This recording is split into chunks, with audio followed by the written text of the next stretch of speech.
Assalamualaikum warahmatullahi wabarakatuh. Perkenalkan, saya Violia Ruana Nurainisa Gita dari program studi S1 Teknik Informatika 2021B dengan NIM 2105 1204004.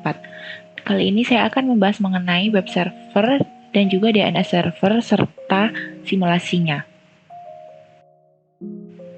Yang pertama ialah pengertian web server. Web server adalah perangkat lunak yang berfungsi sebagai penerima permintaan yang dikirimkan melalui browser, kemudian memberikan tanggapan permintaan dalam bentuk halaman situs web atau lebih umumnya dalam dokumen HTML. Namun, web server dapat mempunyai dua pengertian berbeda, yaitu sebagai bagian dari perangkat keras atau hardware maupun sebagai bagian dari perangkat lunak atau software.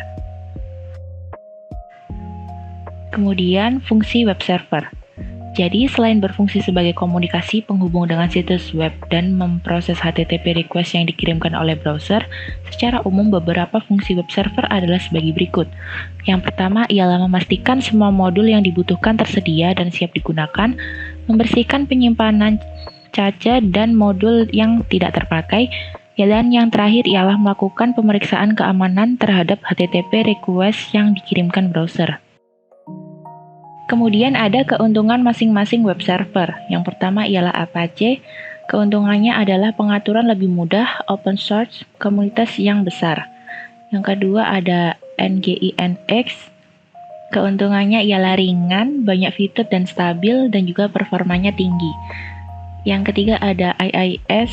IIS ini mendukung penuh pada Windows, dan juga adanya kemampuan pengecekan kesalahan, serta kerja menggunakan PHP lebih stabil.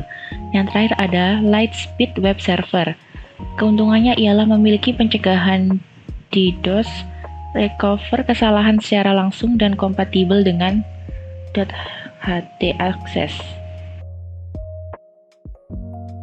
Selanjutnya adalah pengertian DNS server. Domain Name Server atau DNS adalah sebuah sistem yang menghubungkan Uniform Resource Locator atau URL dengan Internet Protocol Address atau IP address. Kemudian fungsi DNS Server. Fungsinya ialah meminta informasi IP address sebuah website berdasarkan nama domain, lalu meminta informasi URL sebuah website berdasarkan IP address yang dimasukkan. Macam-macam DNS Server. Informasi yang diminta user dalam sistem DNS disebut dengan DNS record. Ada beberapa jenis informasi yang bisa diminta dalam sistem DNS. Berikut adalah 10 DNS record yang paling sering dijumpai. Yang pertama adalah A record atau address record. Menyimpan informasi soal hostname, time to live atau TTL, dan IP versi 4 address. Selanjutnya ada AAA record. Menyimpan informasi hostname dan hubungannya dengan IP versi 6 address. Selanjutnya ada MX record, yakni merekam server SMTP yang khusus digunakan untuk saling berkirim email di suatu domain. Selanjutnya ada CNAME record, digunakan untuk meredirect domain atau subdomain ke sebuah IP address. Lewat fungsi satu ini, Anda tidak perlu memperbarui DNS record. Selanjutnya ada DNS record, merujuk subdomain pada authoritative name server yang diinginkan. Record ini berguna untuk subdomain Anda di hosting berbeda dengan domain. Selanjutnya ada PTR record, memberikan izin pada DNS resolver untuk menyediakan informasi soal IP address dan menampilkan hostname atau reverse DNS lookup. Selanjutnya ada CERT record, menyimpan sertifikat enkripsi atau sertifikat keamanan.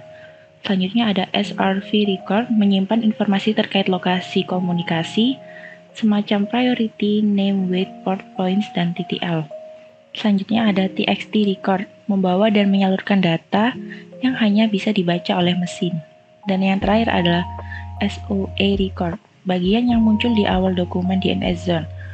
Bagian yang sama juga merujuk pada authoritative name server serta informasi lengkap sebuah domain. Kemudian berikut ini merupakan simulasi Cisco Packet Tracer-nya.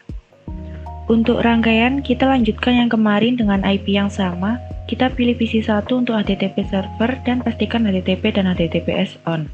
Lalu pergi ke index.html dan kita edit di situ. Kita mau isi apa itu terserah kita. Jika sudah, klik save.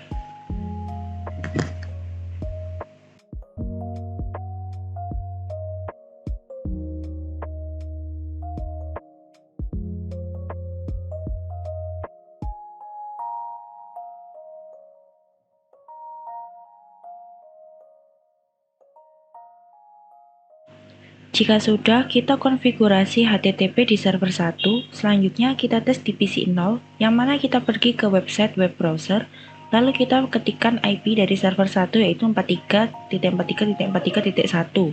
Jika berhasil, maka konfigurasi web server kita juga berhasil. Selanjutnya, kita tes pada PC 2 sama seperti web browser, lalu kita ketikkan IP dari server 1.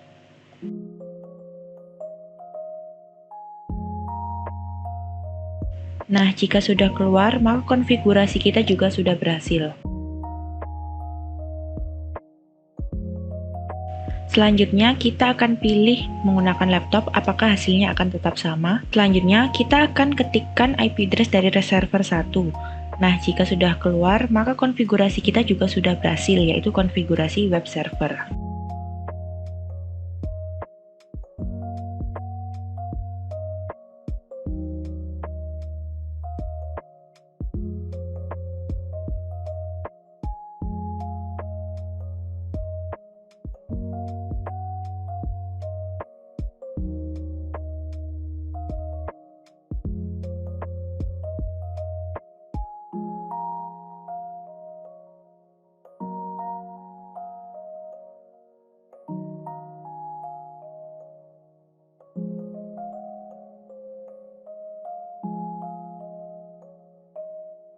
Selanjutnya, kita konfigurasi DNS server, kita pilih server 0 sebagai DNS server, lalu pilih DNS, kita on-kan terlebih dahulu.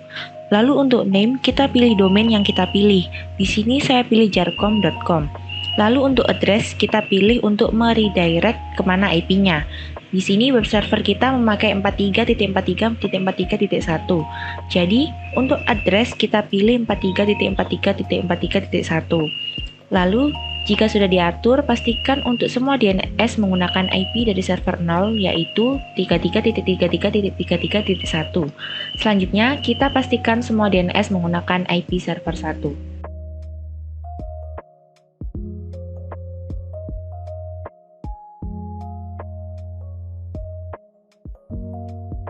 Termasuk dari DHCP, kemudian kita atur. Lalu kita ganti DNS-nya yang awalnya 888, kita ganti ke IP server 0 yaitu 33.33.33.1. Selanjutnya kita save.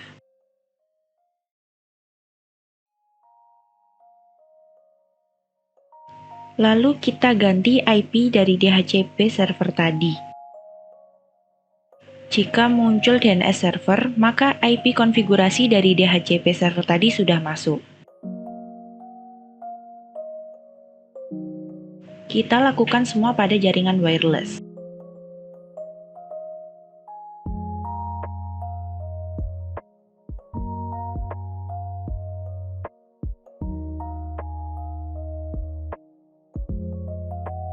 Jika semua DNS sudah terisi dengan IP server 0, selanjutnya kita tes. Pertama-tama kita pilih command prompt, lalu kita lakukan nslookup dengan jarcom.com. Jika sudah keluar dan sudah berhasil, maka seharusnya konfigurasi DNS kita telah berhasil. Selanjutnya kita tes menggunakan web server, lalu kita ketikkan jarcom.com yang mana sesuai dengan yang kita isi tadi. Jika keluar domain, maka berhasil navigasi DNS server kita.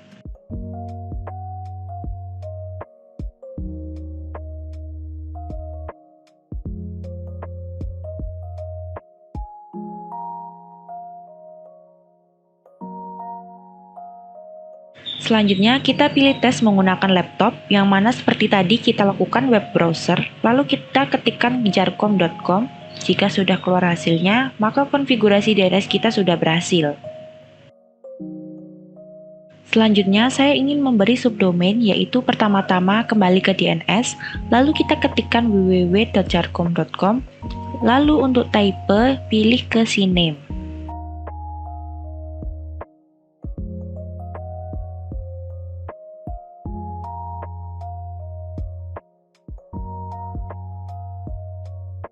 Lalu untuk hostname, pilih jarcom.com sesuai dengan DNS awal kita tadi. Jika sudah, kita tes menggunakan PC 0. Kita pastikan DNS-nya terisi dengan IP server 0, lalu kita ketikkan di command prompt nslookup www.jarcom.com.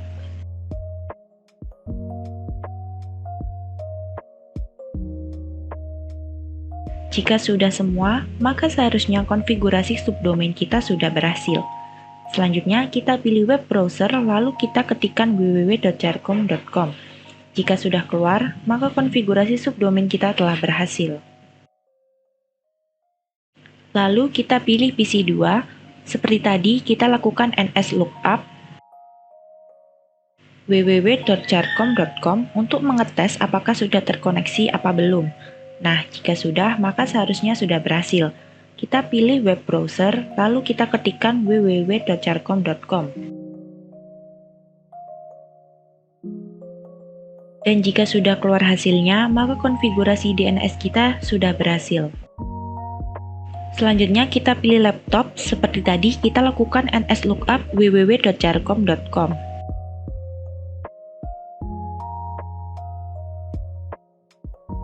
Jika sudah keluar, maka kita tes ke web browser dan ketikkan www.jarcom.com. Nah, jika sudah keluar, maka konfigurasi kita sudah berhasil. Sekian konfigurasi DNS dan web server dari saya. Terima kasih. Wassalamualaikum warahmatullahi wabarakatuh.